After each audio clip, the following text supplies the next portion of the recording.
Todos los países del mundo en estos momentos están reformando la educación pública. Existen dos razones para ello. La primera es económica. La gente está intentando resolver cómo podemos educar a nuestros niños para que ocupen su lugar en la economía del siglo XXI. ¿Cómo hacemos eso? Si ni siquiera podemos anticipar cómo será la economía al final de la próxima semana, como esta reciente crisis lo está demostrando. ¿Cómo hacemos eso? La segunda razón es cultural. Todos los países del mundo están intentando resolver cómo podemos educar a nuestros niños para que tengan sentido de identidad cultural, para poder legarles los genes culturales de nuestras comunidades y a la vez formar parte del proceso de globalización. ¿Cómo cuadramos ese círculo? El problema es que están intentando enfrentarse al futuro, a base de hacer lo mismo que en el pasado. Y en el proceso están alineando a millones de niños que no ven ninguna utilidad en asistir a la escuela. Cuando nosotros íbamos al colegio nos retenían allí con la historia de que si trabajábamos mucho y sacábamos buenas notas y luego estudiábamos un título universitario, tendríamos un trabajo. Nuestros hijos no se creen eso.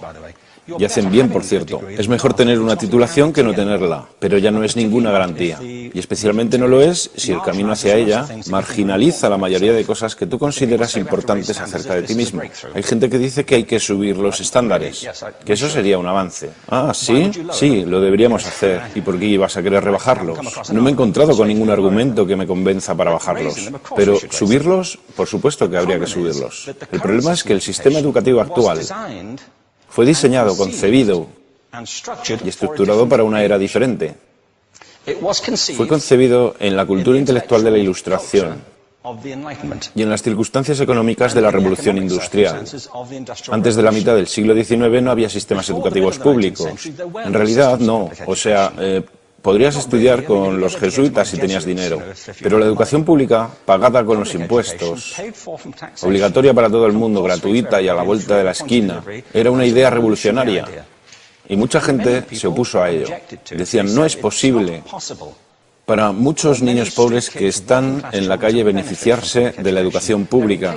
Son incapaces de leer y escribir. ¿Por qué perder tiempo con esto? Y también se asienta sobre una serie de suposiciones sobre la estructura social y la capacidad de las personas. Fue dirigido por el imperativo económico de aquel momento, pero a lo largo de todo ello se infiltró el modelo intelectual de la mente, el cual era esencialmente la idea que la Ilustración tenía sobre la inteligencia. La auténtica inteligencia consistía en cierta capacidad para el razonamiento deductivo y un conocimiento amplio de la cultura clásica. Se podría resumir en capacidad académica. Y esta idea está fuertemente enraizada en la reserva genética de la educación pública. El creer que hay dos tipos de personas, académicas y no académicas, y la consecuencia de eso es que mucha gente brillante se creen que no lo son porque han sido evaluados siguiendo este concepto de mente. Así que tenemos dos pilares gemelos, el económico y el intelectual. Y desde mi punto de vista, este modelo ha causado caos en la vida de mucha gente. Ha habido gente que se ha beneficiado maravillosamente de él, pero la mayoría de la gente no. En lugar de beneficiarse, sufren de esto. Una epidemia moderna, mal ubicada y también ficticia. Esta es la plaga del síndrome de déficit de atención e hiperactividad, TDAH. Este es un mapa de la incidencia del TDAH en Estados Unidos, el mapa de prescripciones médicas para el TDAH. No me malinterpreten, no quiero decir que el síndrome de déficit de atención no exista. Yo no tengo la formación necesaria para ello. Sé que la amplia mayoría de psicólogos y pediatras creen que sí, pero aún es un tema a debatir. Lo que sí me consta es que no se trata de una epidemia. Estos niños están siendo medicados tan rutinariamente como a mi generación nos quitaban las amígdalas, por los mismos motivos caprichosos y por la misma razón, la moda de la medicina. Nuestros hijos están viviendo en el periodo más intensamente estimulante de la historia de la Tierra. Están siendo acosados con información y les están reclamando su atención desde todos los medios. Los ordenadores, los iPhone, las vallas publicitarias y cientos de canales de televisión. Y nosotros les penalizamos por distraerse. ¿Distraerse de qué? Cosas que son un aburrimiento, en la escuela sobre todo. Me parece a mí que no es totalmente una incidencia el hecho de que la incidencia del TDAH haya crecido paralela al incremento de los test estandarizados. A estos niños se les está dando cosas como Ritalin, Adderall, a menudo medicación bastante peligrosa, solo para hacer que se concentren y se calmen. Pero según esto, el déficit de atención aumenta al ir al este de este país. La gente empieza a perder el interés en Oklahoma.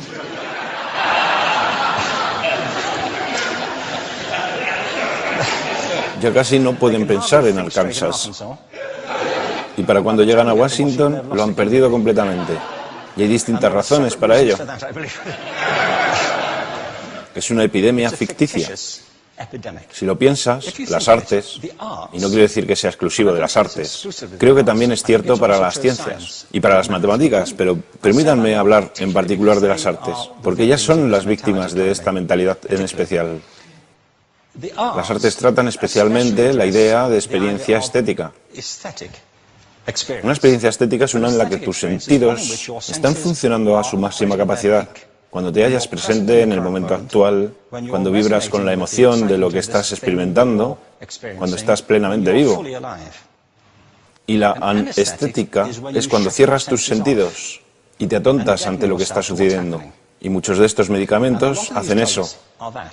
Estamos haciendo pasar a nuestros hijos por el sistema educativo a base de anestesiarlos. Y yo creo que deberíamos estar haciendo exactamente lo contrario.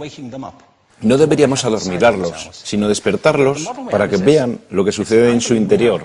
Pero el modelo que tenemos es este. Yo creo que tenemos un sistema educativo modelado del interés de la industria a su imagen y semejanza. Les daré un par de ejemplos. Las escuelas aún están organizadas como si fueran fábricas. Tienen timbres que suenan, instalaciones separadas, están especializadas por asignaturas. Aún educamos a los niños por lotes. Les hacemos pasar por el sistema según su grupo de edad. ¿Por qué hacemos eso? ¿Por qué suponemos que lo más importante que los niños tienen en común es su edad? Parece como si lo más importante de ellos fuese su fecha de fabricación, ¿no?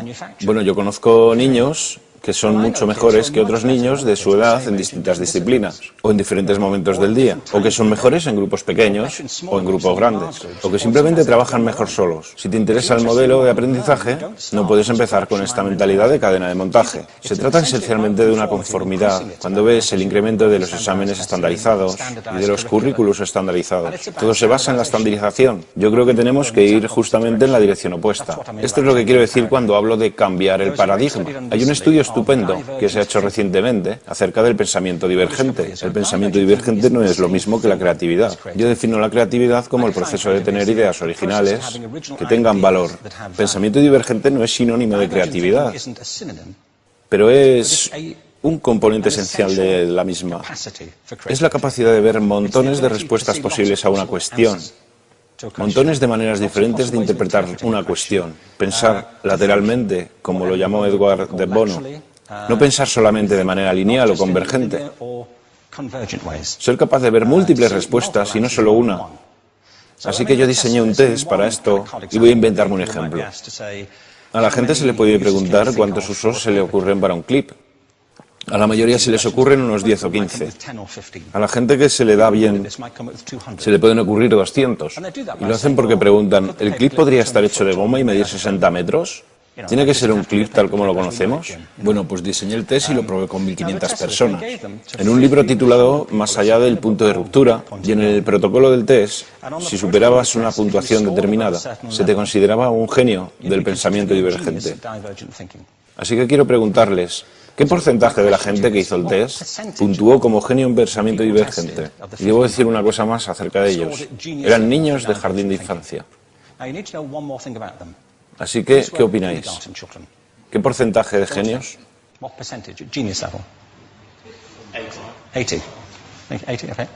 98%.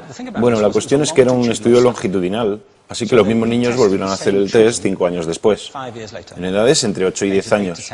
¿Qué pensáis? ¿50%? Volvieron a hacerles el test otra vez, 5 años más tarde, cuando tenían entre 13 y 15 años de edad. Y se observa una tendencia, ¿no? Bueno, esto nos indica algo interesante, porque se supone que tendría que ser al revés, ¿no? Empiezas no siendo muy bueno, pero mejoras a medida que te haces mayor. Pero esto demuestra dos cosas. Una es que todos nosotros tenemos esta capacidad. Y la otra es que esta capacidad se deteriora en general.